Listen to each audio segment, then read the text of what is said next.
কৰ্মব্যস্ততাৰ মাজত সময় উলিয়াই এষাৰি দুষাৰি ছন্দ মিলাই এফাকি কবিতা লিখিছোঁ।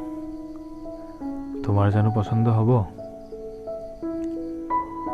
নহ'লেও জানো এডজাষ্ট কৰিব পাৰিবা?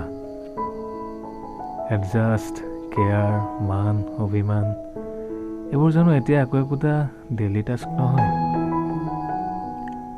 আচলতে এইবিলাক একোডাল জৰী, যিয়ে বান্ধি ৰাখিছে দুখন উন্মুক্ত হৃদয়ক। নীলাঞ্জনা, মনত আছেনে তোমাৰ সেই 22 এপ্ৰিলৰ সন্ধিয়াটো? লাজ কৈ কিবাকে যে কৈছিলোঁ তোমাক ভাল পাওঁ বুলি। মনটোৰ দৰে গোলাপ পাহিও ফৰকাল হৈ হাজিৰ হৈছিল তোমাৰ আগত।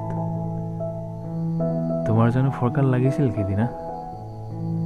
নে লাজত প্ৰভাতী সূৰ্যৰ দৰে ৰঙা হৈ পৰিছিল? তোমাৰ মনত আছে নীলাঞ্জনা, তুমি মই একেলগে বস্ত্ৰ নগৰী ঘূৰাৰ? হাজাৰখন দোকান ঘূৰিছে মাত্ৰ এযোৰ কাপোৰ লৈছিলা। ক'ৰবাততো মাকো ঘূৰাবলৈ বহি গৈছিলা তুমি। মানুহবোৰৰ সৰলতা, তোমাৰ শৈশৱালী মই বেছ উপভোগ কৰিছিলোঁ।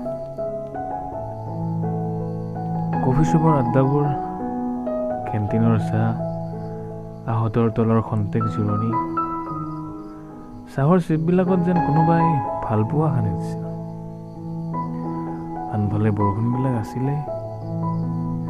আহঁতৰ তলৰ সেউজীয়াবোৰত অলেখ শব্দ আছিল। কেইবছৰনো হ'ল আজি নষ্টালজিয়াত লিখিব লগা হৈছে। নীলাঞ্জনা, কামনাৰ পৰিধিৰ শেষ তুমি। পূৰ্ণিমাৰ ৰাতিৰ মধুচন্দ্ৰিকা হৈ তুমি।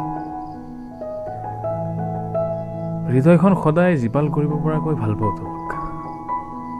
বিনা দ্বিধাই অগ্ৰাধিকাৰ দিব পৰাকৈ ভাল পাওঁ তোমাক। নীলাঞ্জনা, কেতিয়াবা তোমাক লগত লৈ বহু দূৰলৈ ফুৰিব যাম।